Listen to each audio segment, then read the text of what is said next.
할렐루야. 오늘도 말씀 속에서 우리를 찾아오시는 하나님 만날 수 있기를 축복합니다. 미국 캘리포니아에 가면 레드우드 국립공원이 있습니다. 근데 이 레드우드 국립공원에 가면은 일명 너스로그라고 하는 나무를 볼 수 있다고 하는데요. 삼나무의 일종입니다. 살아 있을 때는 보통 수명이 500년 내지 1000년 그 이상 가는 것도 있고요.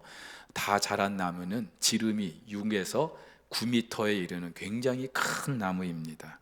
또 높이도 100m 이상 자라는 아주 거대한 나무인데, 이 거대한 몸집으로 살아있을 때는 숲의 그 지붕을 형성해서 다른 생명체들을 보호하는 그늘이 됩니다. 근데 죽어서는 수명이 다해서 쓰러지면은 이 몸통 위로 이끼가 끼고 수많은 화초와 곤충과 작은 나무들이 자라는 그런 터전이 된다고 합니다. 살아서도 그렇지만 죽어서도 영양분을 공급해서 새로운 생명의 요람이 되는 거예요. 그래서 이 나무를 너스로그, 간호사 통나무, 누군가를 돌보고 자라게 하는 그런 나무라고 부르는 이유이기도 합니다. 여러분, 화초는 돌봄을 받지 못하면 죽습니다. 그러나 이 거대한 너스로그는요, 죽어서도 남을 살리는 터전이 되는 거예요. 그렇다면은 저와 여러분 한번 좀 심각하게 질문을 해봤으면 합니다. 저와 여러분은 그 누군가에게 그늘이 돼 주는 나무입니까? 아니면 여전히 누군가의 손길이 없으면 말라 죽고 마는 화초입니까? 주일마다 우리가 계속해서 우리가 교회입니다 라는 주제로 은혜를 나누고 있습니다. 우리가 교회라고 말할 때 몇 가지 전제되는 것이 있습니다. 먼저는 교회는 건물이 아니라 사람입니다. 그리고 특별히 세상 속에서 부름을 받은, 구원을 받은 하나님 백성들의 공동체입니다. 사람이면서 공동체, 이것이 바로 교회입니다. 특별히 우리는 부산시 남구 대연동의 석포교회라는 지역교회 이름으로 함께 만들어진 공동체이죠. 그렇다면 왜 하나님께서는 이 교회라는 그런 공동체로 우리를 불러주셨을까요? 이미 다 말씀을 드렸습니다.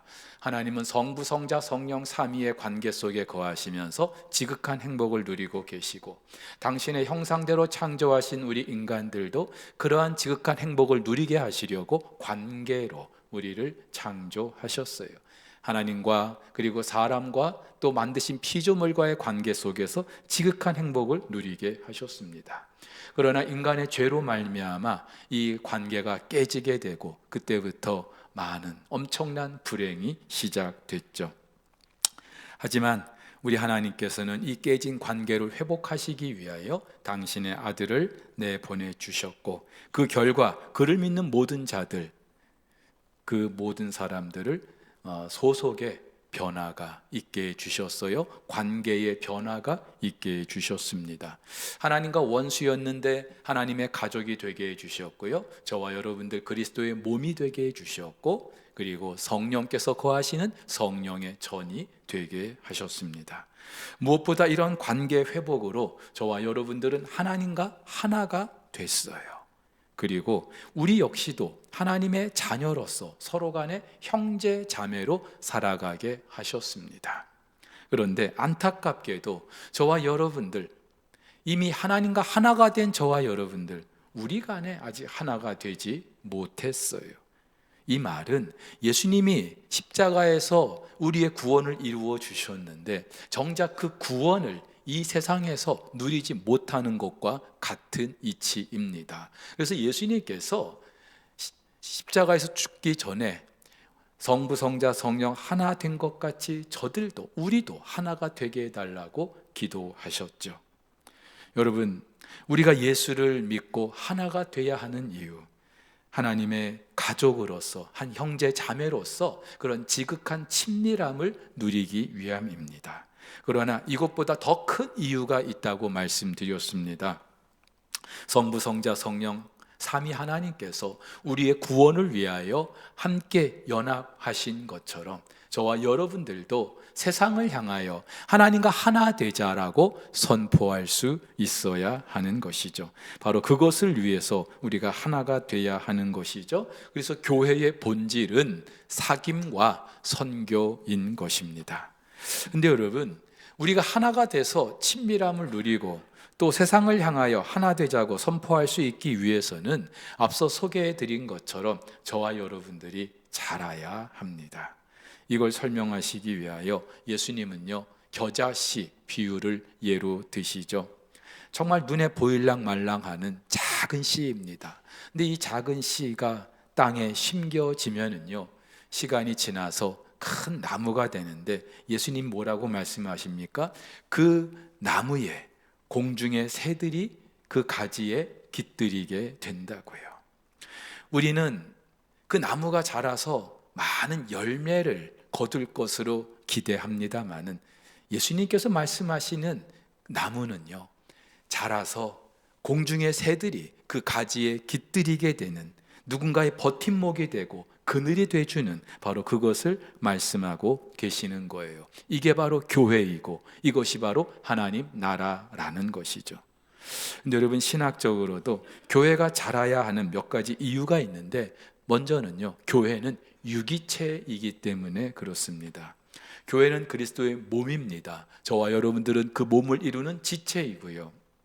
근데 아시다시피 모든 유기체는 자랍니다. 시간이 지나면서 자라요. 사람도 어머니 뱃속에 있을 때부터, 어머니 배에서 나와서 출산하고부터 계속해서 자랍니다. 그 안에 생명이 있기 때문이죠. 마찬가지로 예수 그리스도의 생명이 있는 저와 여러분들은 자랄 수밖에 없는 줄 믿습니다. 두 번째, 우리가 자라야 하는 이유, 구원을 이루는 것이기 때문이죠. 구원은 단회적이지만 점진적이기 때문에 그래요. 여러분, 우리의 구원에 두 가지 특징이 있는데, 하나는 단회적인 구원이 있어요. 이걸 일명 칭의라고 합니다. 예수가 그리스도이심을 믿음으로 주어지는 것, 두 번, 세 번 반복되지 않아요. 그래서 요한이 이렇게 말하죠. 영접하는 자, 곧 그 이름을 믿는 자들에게는 하나님의 자녀가 되는 권세를 주셨다. 과거형으로 말하고 있어요. 단회적인 거예요. 반면에 점진적인 구원이 있습니다. 이걸 일명 성화라고도 말하는데요. 이미 단회적으로 구원이 이루어졌지만, 그러나 구원은 앞으로 계속해서 이뤄가야 하는 거라는 거예요. 바울이 이렇게 말합니다. 그러므로 나의 사랑하는 자들아, 너희가 나 있을 때뿐 아니라 더욱 지금 나 없을 때에도 항상 복종하여 두렵고 떨림으로 너희 구원을 이루라. 이미 우리 구원 받았는데 바울은요, 너희 구원을 이루라고 명령하고 있습니다. 여러분, 단회적인 구원, 점진적인 구원, 다 구원을 말하는 거예요. 근데 우리가 구원을 말할 때 이 두 가지를 항상 함께 이야기할 수 있어야 합니다. 그래서 히브리서에서 이렇게 말하는데, 그가 거룩하게 된 자들을 한 번의 제사로 영원히 온전하게 하셨느니라. 자, 이 구절을 잘 보면은 앞에 나오는 거룩하게 된 자들, 이 말의 시제는 현재 분사예요. 그러니까 진행형입니다. 영어 성경에도 who are being made holy, 거룩하게 되어져 가는 이라는 그런 의미가 있어요. 점진적인 구원, 성화를 말하는 거예요. 그런데 온전하게 하셨다, 이 구절의 시제는 완료입니다. 이미 동작이 끝난 거예요. 그래서 영어 성경에도 He has made perfect forever. 다시 말해서 이미 우리를 완전하게 하셨다는, 구원하셨다는 거예요. 단회적인 거예요. 칭의를 말하고 있습니다. 그렇다면 이 히브리서 10장 14절 말씀을 가지고 우리는 구원을 이렇게 정리할 수 있어요. 한 번의 제사, 예수 그리스도의 그 십자가 사건을 통하여서 영원히 온전하게 하신, 우리의 구원이 취소되지 않고 우리를 온전히 구원해 주신 그 사람들을 하나님께서는 이 땅에서 거룩하게 만들어 가신다는 거예요. 자, 이것이 구원의 핵심입니다. 자, 그러면 왜 이런 단계를 거쳐야 할까요? 그냥 한번 구원하셨으면 끝난 거지 뭐 또 성화의 과정을 지나게 하실까요?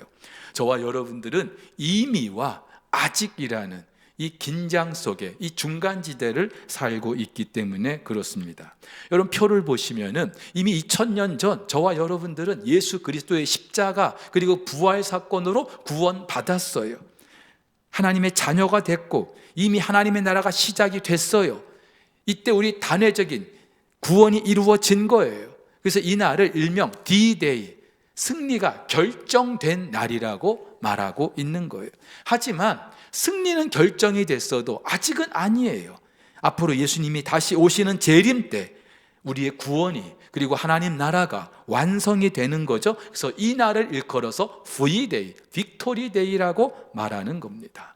따라서 이 D-Day와 V-Day, 이미와 아직의 그런 긴장 속에 그런 중간 지대를 저와 여러분들이 지금 살아가고 있는 거예요. 어떻게 살아야 될까요? 어떻게 살아야 될까요? 아직 완성되지 않았기 때문에 구원받지 않은 사람처럼 살아야 될까요? 아니죠. 이미 우리는 구원받았어요. 그리고 그 구원을 우리는 기다리고 있습니다. 그렇다면 구원받은 사람답게 살려고 애쓰며 몸부림하는 이것이 바로 구원을 이루는 것이고 이것이 바로 성화이고 이것이 바로 잘한다는 거예요. 자, 이런 겁니다. 미국에 가면은요, 여행을 가면 우리와 한 10시간 이상 시차가 있어요. 당연히 밤낮이 바뀌겠죠. 뭐 미국에서 계속 살 것 같으면 모르겠습니다만은 미국에서 여행을 하고 이제 다시 돌아올 때쯤, 요즘에는 뭐 비행기 로밍이 휴대폰 로밍이 너무나 잘 돼 있어가지고 뭐 따로 안 해도 오자마자 한국 시간으로 맞춰집니다만은 여러분 옛날만 해도 한국 비행기를 타고 나서 내 이제 한국에 가서 살 거니까 시계를 한국 시간으로 맞춰 놓게 됩니다. 좀 더 지혜로운 분들은 미국에서 돌아올 때쯤 한국에서의 그런 시차를 생각해서 미리 한국에 있는 것처럼 그렇게 생활을 할 수도 있을 거예요. 그래야 한국에 와서 고생을 덜하기 때문이죠. 마찬가지로 구원받은 그리스도인들 아직 이 세상에 있어요. 그러나 저와 여러분들은 아직 오지 않은 그 하나님 나라의 삶의 방식을 미리 당겨서 지금 이곳에서 살아내야 하는 그런 의무와 책임이 있는 거예요. 이게 바로 성화인 것이고 이게 바로 잘한다는 거예요. 근데 쉽지 않죠. 왜냐하면 우리는 여전히 이 세상 나라 방식에 너무나 길들여 있기 때문에 이걸 일명 육신의 소욕이라고 합니다. 우리 안에는 누구나 이 육신의 소욕이 있어서 이 육신의 소욕 때문에 죄를 범하는 거예요. 하지만 예수를 그리스도로 영접한 사람들에게는 성령님이 계십니다. 그리고 성령님께서 성령의 그런 소욕대로 우리를 살아가게 하시는 줄 믿으시기를 바랍니다. 물론 이 육신의 소욕과 성령의 소욕은 충돌해요. 싸워요. 그러나 육신의 소욕을 죽이고 성령의 소욕을 더 크게 하시는 분들, 그래서 시간이 지나면서 점점점 성령님 따라서 살아가는 사람들, 이 사람들이 바로 잘하는 사람들이고 이것이 바로 구원을 이루어가는 것인 줄 믿으시기를 바랍니다. 자, 근데 여러분, 우리가 잘해야 되는 좀 더 실제적인 이유가 있는데 잘해야 저와 여러분들이 하나님의 일을 감당할 수가 있는 거예요. 자, 우리는 그리스도의 몸을 이루는 지체라고 말씀드렸습니다. 지체는 시간이 지나면 자라게 돼 있어요. 자, 바울도 이렇게 말합니다. 각 지체의 분량대로 역사하여 그 몸을 자라게 한다.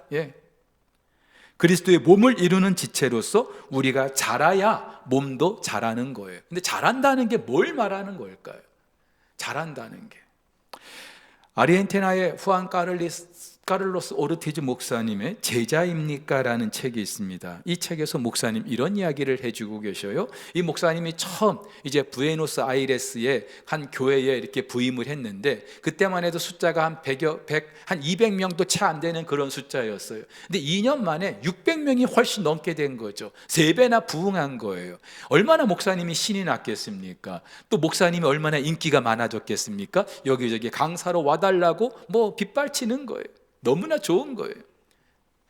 근데 어느 날 교회는 점점 부흥하고 있는데 이 목사님 내면에 이유를 알 수 없는 그런 공허함이 있는 거예요. 허무함이 있는 거예요. 모든 것이 와르르 무너지는 것 같은. 그래서 잠시 모든 걸 중단하고 말씀과 기도하는 일에 집중하면서 주님께서 뭐라고 말씀하시는지를 듣게 됩니다. 근데 이때 이 목사님에게 하나님 하시는 말씀, 너는 코카콜라 회사가 코카콜라를 파는 것으로 똑같은 방법으로 복음을 전하고 있다. 도대체 네가 하는 일 가운데 어디서 내 손길을 찾아볼 수 있겠느냐? 너는 자라나고 있는 게 아니다. 네 생각에 네가 교인 수를 200명에서 600명으로 늘렸다고 해서 잘하고 있다고 생각하는 모양인데 그건 잘하는 게 아니라 살이 찌는 것이다. 살이 찌는 것이다. 여러분, 잘한다는 건 그렇죠? 사람도요, 물론 키가 자라고 몸집이 커지는 거 잘한다고 말할 수 있어요. 근데 이것만 두고 우리 잘한다고 하지 않죠?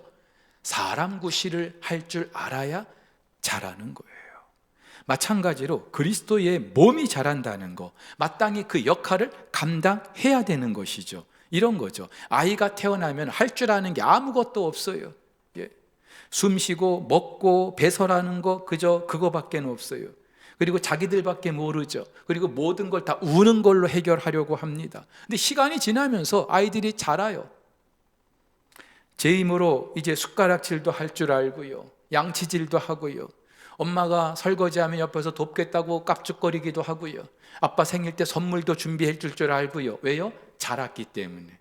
근데 이 정도 가지고 우리는 자랐다고 말하지 않죠. 적어도 한 인격체로서 가정에서, 사회에서, 공동체에서 어떤 의미 있는 역할들을 해낼 때 우리는 비로소 자랐다라고 말할 수 있는 거예요. 성숙해지는 것이죠. 당연히 여기에는요, 상당한 시간과 경험이 축적될 수밖에 없는 거예요. 모세가 그랬어요.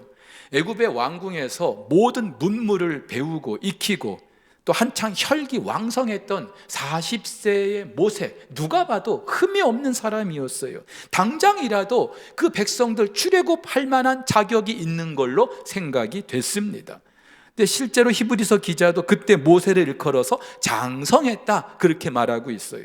하지만 하나님께서는요, 다시 이 모세 40년 세월이 지나게 하셔요. 미디안 광야에서 장인의 양을 치게 하십니다. 모세에게는 더 없는 절망과 낙심의 시간이었을 수 있어요. 근데 이 시간에 하나님은 모세를 자라게 하십니다. 다듬어 주십니다. 예수 그리스도를 만나고 나서 바울, 당장 사도로 쓰임받은 게 아니에요. 우리 생각에는 예수가 그리스도이심을 알게 됐기 때문에, 자기가 핍박하던 그 예수가 그리스도라는 걸 알게 됐기 때문에 그게 미안해서라도 빚진 자로서 당장이라도 복음을 위해서 그렇게 뛰어들어야 할 것처럼 생각했습니다마는 10수년 동안 다소라는 곳, 고향에 집거하는 시간을 보내게 되죠. 그 속에서, 그 가운데에서 하나님께서는 이 바울을 다듬어 주시는 거예요. 자라게 하시는 거예요. 그리고 때가 돼서 비로소 당신의 나라를 위해서 쓰임받게 하십니다. 여러분, 우리 그리스도인이 자란다는 게 바로 이런 겁니다. 내가 어떤 자격을 갖추고 구색을 갖추는 게 아니라, 우리의 겉사람이 아니라 속사람이 만들어지는 것, 한마디로 예수님 닮아가는 것, 이것이 자라는 것인 줄 믿으시기를 바랍니다. 좀 더 정확히 말씀드리면요, 나를 부인하는 거예요. 자기를 부인하는 거예요. 자기 십자가를 지는 거예요. 한마디로 자기가 죽는 거예요. 지난주에도 말씀드렸습니다. 우리가 하나 되기 위해서는요, 내가 죽어야 돼요. 누가 죽어요? 나이 어린 사람이 죽습니까? 이제 갓 신앙생활 시작하는 새가족이 죽습니까? 아니죠. 예수님 닮은 사람이 죽는 거예요. 더 성숙한 사람이 죽는 거예요. 100주년 기념교회를 담임하고 은퇴하신 이재철 목사님, 노인과 어른의 차이라는 칼럼을 제가 읽은 일이 있습니다.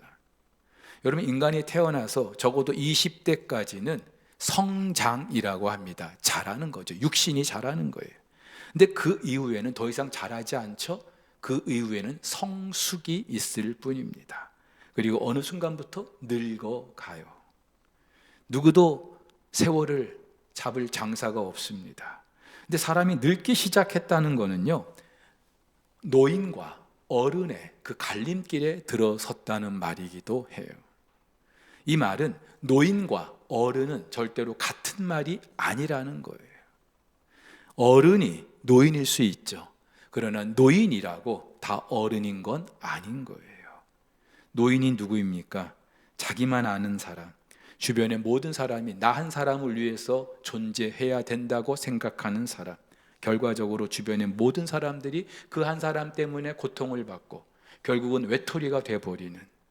하지만 어른은요, 나이가 들어도 남을 배려할 줄 아는 사람이에요. 다른 사람을 위하여 기꺼이 그늘이 돼주고자 하는 사람이에요. 그래서 비록 나이 들어서 병석에 누워있다 할지라도 만나는 사람들의 마음을 훈훈하게 해줄 줄 압니다. 그 사람들 주변에는 자발적으로 사람들이 모여들어요. 중요한 것은 노인은 시간이 지나면, 세월이 지나면 저절로 돼요. 뭐 특별한 노력을 안 해도 돼요. 시간만 지나면 돼요. 그런데 어른은요, 어른이 되기 위해서는 젊었을 때부터 남다른 애를 써야 돼요. 노력을 해야 돼요. 자기를 가꾸고 가다듬지 않으면 안 되는 거예요. 이 목사님의 글을 읽으면서 우리 그리스도인, 교인과 그러면 성도와 교인의 차이는 도대체 뭘까? 여러분, 성도 말 그대로 거룩한 무리입니다. 하나님의 자녀들입니다. 예수님 닮은 사람들입니다. 하지만 교인이라고도 하죠. 교인은 그저 교회에만 다니는 사람이에요. 때가 돼서 예배만 드리는 사람이에요. 교인은요, 어떤 특별한 과정을 거치고 시간이 지나면 자연적으로 될 수 있어요. 하지만 성도는 평생 저와 여러분들이 이뤄가야 하는 일인 줄 믿으시기를 바랍니다. 그러면서 우리가 성도가 돼가면서 비로소 그리스도의 몸을 세워가는 그 역할을 감당하게 되는 거예요. 여러분 명심하십시오. 배우거나 성장하는 궁극적인 목적은 일하는 것에 있어요. 섬기는 것에 있어요. 사실 우리 대부분의 우리 어르신들, 제 윗세대만 해도요, 자녀들 키우면서 뭐라고 했습니까? 공부 안 하면, 야, 공부해서 남 주냐? 네 잘 먹고 잘 살려고 공부하는 거지, 남 주냐? 그러면서 공부를 강조했어요. 맞죠? 이 땅에서 소위 말하는 출세 성공하기 위해서는요, 일단 배워야 했어요. 많이 배운 만큼 사회적으로 영향력 있는 그런 위치에 오를 수 있기 때문이죠. 근데 여러분, 배운 사람들이 많은 만큼 이 사회는 더 좋아지고 더 행복해져야 되는데, 여러분 그렇습니까? 이 사회가 갈수록 악하고 불의하고 거짓이 난무해진 게 배운 사람들이 없어서 그렇습니까? 고생하며 키운 부모들마저 팽개치고 폐륜을 일삼는 게 그 자식들이 학력이 낮아서 그런 겁니까? 아니죠. 절대로 그런 게 아니에요. 오히려 배운다는 걸 대접받는 기회로, 남들 위해 군림하는 그런 기회로 삼았던 사람들이죠. 배워서 남 주지 않고 그저 자기들 먹고 사는데 사용했기 때문인 거예요.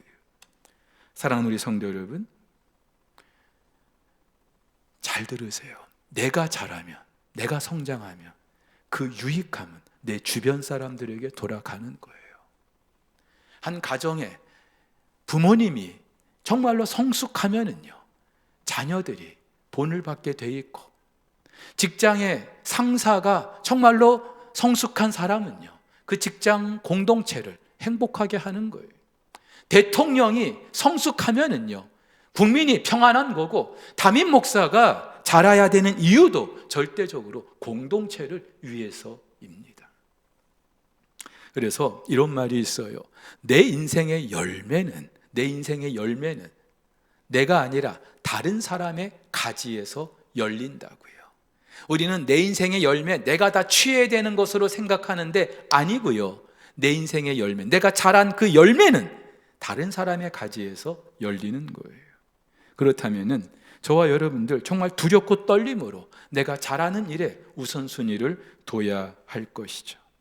그래야 그리스도의 몸이 건강하게 세워질 줄 믿습니다. 그럼 도대체 어느 정도까지 자라야 될까요? 바울이 이렇게 말해요. 오늘 본문에서 우리 다 같이 한번 읽어보겠습니다. 시작. 우리가 다 하나님의 아들을 믿는 것과 아는 일에 하나가 되어 온전한 사람을 이루어 그리스도의 장성한 분량이 충만한 데까지 이르리니. 우리 성장의 기준은 예수님이에요. 물론 이 공동체 안에도 나도 저분처럼만 되면 얼마나 좋을까. 그래서 이 공동체 안에 여러분의 롤 모델이 있을 수 있습니다. 그러나 그분처럼 됐다고 해서 끝난 게 아니에요. 바울은요, 예수님 닮은 모습으로 살아가는 것이 이 땅의 모든 그리스도인의 목표라고요. 굉장히 우리에게 부담을 주는 그런 말이기도 하죠. 이 말은요, 내가 아무리 신앙생활 오래 했어도, 내가 아무리 배운 게 많고, 내 생각에 내가 많이 잘한 것 같아도 이만하면 됐지, 절대로 그럴 수 없다는 거예요. 근데 안타깝게도 어떤 일정 연령이 돼서 은퇴하고 나면 더 이상 배울 생각을 안 해요. 더 이상 잘할 생각을 안 해요. 요즘에는 은퇴하고도 100세 시대를 산다고 하잖아요. 20년, 30년을 더 살아야 되는 거예요. 근데 은퇴와 동시에 딱 멈춰버리면 나중에 주님 앞에 섰을 때 우리가 어떻게 우리가 주님을 뵐 수 있겠습니까? 실제로요, 주변에 보면은 참 열심히 살았어. 누가 봐도 정말 본이 되고 덕이 되는 사람이야. 그런데 어느 순간 정말로 끝이 좋지 않은 그런 분들을 많이 보게 돼요. 목사님들 중에도 그런 분들 많아요. 저도 안 그러란 법이 없어요. 왜 그럴까요? 어느 순간에 성장이 멈춘 거예요. 방심한 거예요. 지난 2022년 항저우 아시안 게임에서 이런 일이 있었어요. 롤러스케이트 남자 3000m 마지막 결승 경기가 있었는데 마지막 주자였던 우리나라 선수가 1등으로 들어왔어요. 그래서 들어오기 전에 1등이다 손 벌리면서 환호했어요. 그런데 그 순간 뒤따르던 대만 선수가 발을 쭉 내밀어 가지고요 1등을 놓쳤어요. 우승을 놓쳤어요. 그 차이는 0.01초, 1초도 아니고요 0.1초도 아니고요 0.01초 그 차이로 금메달을 빼앗기고 병역 특례까지 놓치게 됐어요. 얼마나 억울할까요? 얼마나 속상할까요? 그 조금만, 그 마지막 결승선까지 정말 죽는 힘을 위해서 달렸더라면 그런 일이 없었을 텐데. 근데 우리 그리스도인들도 얼마든지 그럴 수 있다는 거예요. 무라카미 하루키라는 일본 작가가 있습니다. 세계적으로 유명한 작가입니다. 그런데 이분이 작가로 알려진 것보다 달리는 사람, 런너로 그렇게 잘 알려져 있어요. 실제로 이분은요 매일 10km씩 매주 60km를 달린대요. 달리기를 시작한 1982년 이래로 한 해도 거르지 않고 마라톤 풀코스를 매번 그렇게 완주한대요. 선수들의 기록에는 미치지 못하지만 그런데도 이분이 계속 달리는 이유, 건강보다도 달리면서 작가로서 글을 계속 쓰기 위한 그의 생존 전략이었다고 합니다. 그러면서 적어도 죽는 날까지 걷지 않을 것이다. 계속해서 달릴 것이다. 그래서 자기가 죽으면 묘비명에 무라카미 하루키, 적어도 끝까지 걷지는 않았다, 이렇게 쓸 거라고 그렇게 말하기도 합니다. 성경 속에 한 인물이 떠올랐어요. 바울이죠. 이렇게 말했어요. 내가 이미 얻었다 함도 아니요 온전히 이루었다 함도 아니라 오직 내가 그리스도 예수께 잡힌 바 된 그것을 잡으려고 달려가노라. 그리스도 예수께 잡힌 바 된 거, 이게 뭐예요? 예수님 닮는 거예요.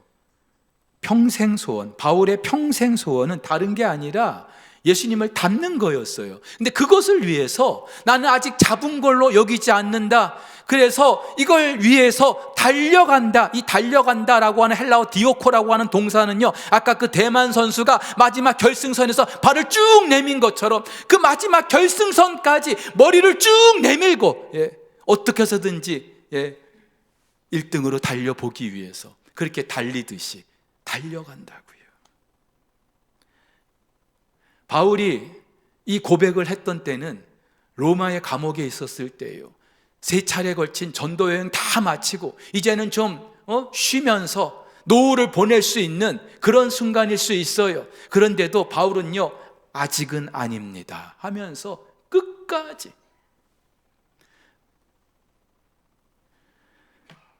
목사인 제가 봐도 우리 공동체 안에 정말 존경스러운 분들 계십니다. 정말 고마운 분들이에요. 그런데 정말 주님 앞에 서는 그 순간까지 긴장을 늦출 수가 없는 거예요. 바라기로는 올해 우리 속포교회 우리 모든 성도 여러분, 내가 지금까지 신앙의 여정 얼마나 달려왔든지 그걸로 만족하는 게 아니라 앞으로 나를 부르시는 그 순간까지, 마지막 한 호흡까지 정말 예수님 닮아가기 위한 그런 몸부림이 저와 여러분들의 삶 가운데 이어지기를 예수님의 이름으로 축복합니다. 축복합니다. 함께 우리 말씀